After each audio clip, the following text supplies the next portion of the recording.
Hey, people, it's Guy. It's Thursday, November 4th in the afternoon. Oh, it's about time for me to get out, get my guitar. I think my fingers are healing up a little bit. I need to practice. Who knows? I might have to impress somebody by making it through a tune once in a while without. Well, anyways, I got about 10 minutes here. I got the timer working. And as I stumble around in this life and try to pull things, the message of how we get through this planet dilemma, transformation, thinking that I'm just, a minor piece in the whole pageantry. And do we have a future? Like my dad's T-shirt, "New World or No World." Is there a passage through? Trying to be positive, and I am positive, and I believe that we have a way to get through. But I don't know. It's probably it's a narrow passage right now. We keep wasting time, and probably there's no one more to blame than me. Well, there's no one to blame. It's only standing up and trying to do the best we can in the moment. So, I was looking at a book in a used bookstore, and it was a book titled "Where the Right Went Wrong." It was by a brilliant liberal man. And I looked at it because I was thinking of writing a book called about uh, how the left got lost. And he has a book called "Where the Right Went Wrong." And, I was kind of like, whoa, all right. So he sees it from that different. And boy, that was an acorn falling. They're like little bombs of nature. And we're all acorns. See that I'm tangentially going off already because that's how the universe is working. There's always whatever our plan is, the universe has got its own plan. Um, but I'll get back to what I was thinking with the acorns or despite the acorns. The book was like really well documented. Every chapter is just full of footnotes about how the right went wrong.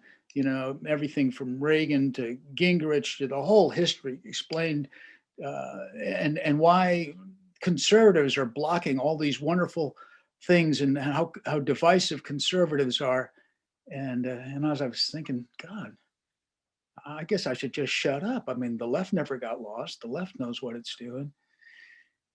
And I don't know. I had another book that I was thinking of writing called The Human Revolution, maybe, and how the barbarians and the deplorables came together to save the USA and the planet. But then again, I don't know how to write that book. It's like it hasn't been written yet. It's sort of like that would have to be the book that the human beings write. Right. So I was doing some reading, and I went from Heinlein, and I mentioned that in the excerpt. I think it was from the Dare, the title Dare. I think that's where I wrote about Robert Heinlein and the Green Hills of Earth, which is just stupendous collection of short stories from 1957. I want to buy the option and make a motion picture out of the whole collection of stories. If anybody wants to join me, we can split the profits and be awesome. Big time. Oscar, Peter Jackson. But from the Green Hills of Earth, as I dig around in my book collection, is what do I have that I haven't read? And I find this book about Los Alamos. It's like, oh, God. But Heinlein was talking about nuclear power back there in the 1950s and the problems of it, even for the spaceships. And talking about Elizabeth Warren, talking about nuclear power and all these things that we are covered up, and how fragile life is, and how much plastic we dump into the world, and how we never see the whole picture, and the left is wrong, the right is wrong. Oh, how come we can't? So in the meantime, oh God, this is so dark.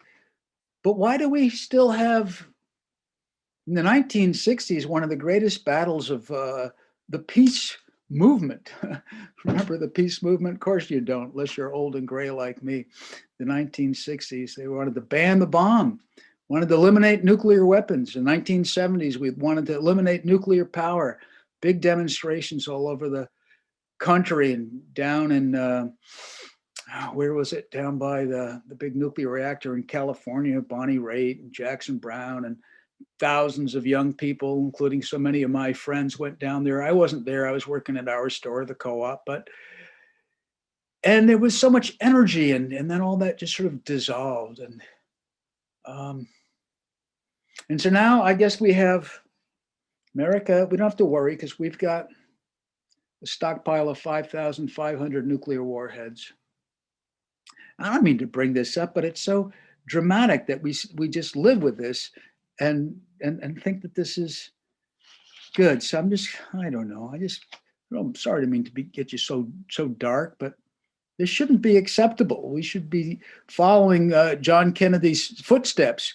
In other words, go get ourselves shot, I guess, but try to end the madness. So this fictional story brings the hero to Campania Hill outside Alamogordo, and the incredible Manhattan Project is about to have its culmination. S-10,000, yes, 10,000 yards south of the Gadget, Grove said. The South Bunker. You didn't know that? Connolly said, I don't know anything. By the time he got to Campania Hill, at 10,000 yards, I guess that's supposed to be about 20 miles, the wind had died down. Busloads of scientists and visitors lined the sandy ridge, talking in groups. Connolly thought, the bombs bursting, the rocket's red glare, a new version of the song. They were 20 miles from the Gadget. Could he really burn the air like the ball of fire over Hamburg, sucking breath out of lungs? 5 minutes to go.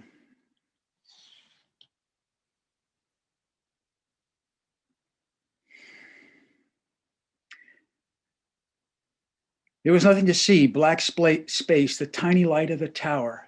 It's 20 miles away. They passed the last minute, but it didn't go off. Nothing moved. Suddenly there was a pinprick. Whiter than magnesium, a photographer's bulb, and he was blinded with light. It flashed through his body, filling all the space around them, so that even the air disappeared. Just the light. He closed his eyes for a second. But it was there anyway, this amazing light, as if it didn't need sight to exist. Its center spread outward, eating air, turning everything into light. What if Fermi was right? What if it never stopped? And light was heat, bodies would melt. Now a vast ball, still blinding, gathered up the desert as its base into a skirt that held it in place. Like a mesa made entirely of light, the ball grew, glowing harder, hotter, traces of yellow, and then suddenly violet, eerie and terrifying, an unearthly violet. Connolly knew instantly no one had ever seen this before. His heart stopped. He wanted to turn away, but the hypnotic light froze him. He felt his mouth open in a cartoon surprise. Then the light took on definition, pulling up the earth into its rolling bright cloud, a stem connecting it to the ground. How long did it take for the sound to follow? Oh, God, it's so gloomy. God, how can you? Oh, I will.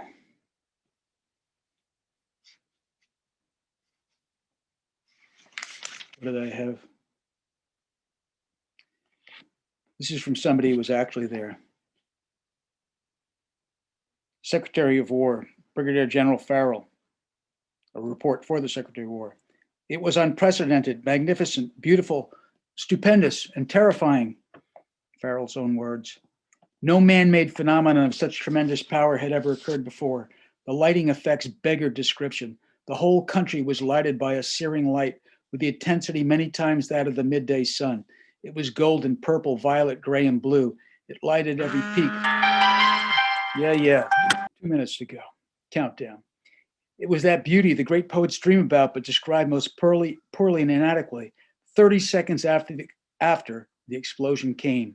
First, the air blast pressing hard against people and things, to be followed almost immediately by the strong, sustained, awesome roar which warned of doomsday and made us feel that we puny things were blasphemous to dare tamper with the forces there heretofore reserved to the Almighty. Words are inadequate tools for the job of acquainting those not present with the physical, mental, and psychological effects. It had to be witnessed to be realized. Those are the actual words of a witness. The first one was a fictional author. Brigadier General Farrell wrote this report to the Secretary of War on being there. William Lawrence, a New York Times reporter, was also there. It was like the grand finale of a mighty symphony of elements, fascinating and terrifying, uplifting and crushing. On that moment hung eternity. Time stood still. Space contracted to a pinpoint. It was as though the earth had opened and the sky split. Anyways, they were 20 miles away. And what do I want to say about that? I don't know. China has 350 nuclear weapons or 250. We have 5,500. Russia has 6,000. It's 60 years since Kennedy was assassinated by the CIA and people who thought he was leading the world in the wrong direction, his nuclear disarmament. And now we have Elizabeth Warren. Listen to her, a good woman. Let me just ask that then maybe from a different point of view. I understand what you're saying and I appreciate it. But even if they did quadruple their stockpile, China would still have fewer warheads than the U.S. is currently deployed. Is that right? If it were to quadruple today, that would be accurate. Yes, ma'am. Okay. So from your perspective as the commander of Pacific Fleet and the incoming Indo-PACOM commander, would you agree that credible conventional deterrents are still the best way of protecting U.S. interests in the Indo-Pacific region and avoiding a conflict with China? Yes, Senator. That conventional deterrence to avoid crisis or conflict is certainly the main effort as I would see it if confirmed. Okay. Thank you, Admiral. I appreciate your comments on this. China presents the greatest geopolitical challenge to the United States since the end of World War II. And it's critical that we face this challenge with clear eyes. And distorting the threat to justify building more nuclear weapons at home is not a recipe for success here. So I look forward to your confirmation and I look forward to working with you to advance areas of shared interest. Thank you very much. Thank you for being with us today. Thank you, Mr. Chairman. Thank you. Thank you. Well, anyways, people. Thank you, Madam President. Conventional deterrence should work, right? Conventional thinking, conventional deterrence. It's a modern world. Our progressive people are firmly in charge. Just quadrupling China's stockpile to 350 times 4.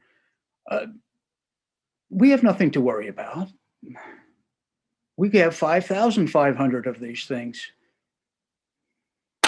10 kilotons were blown up in that description there. The modern nuclear warhead, they apparently have 10 times that. 5,000 of them that we hold, 300 a day. I don't know. Are we sick or what? I just remember oh God, oh man, yeah, Jesus, holy cow. Do we got time to be hating on left or right or anything like this? Come on, America. What do we got? Oh, sorry. I just don't even, it just boggles the mind, doesn't it? This is where we are. Puts everything in perspective. God bless. Cheers. Talk later.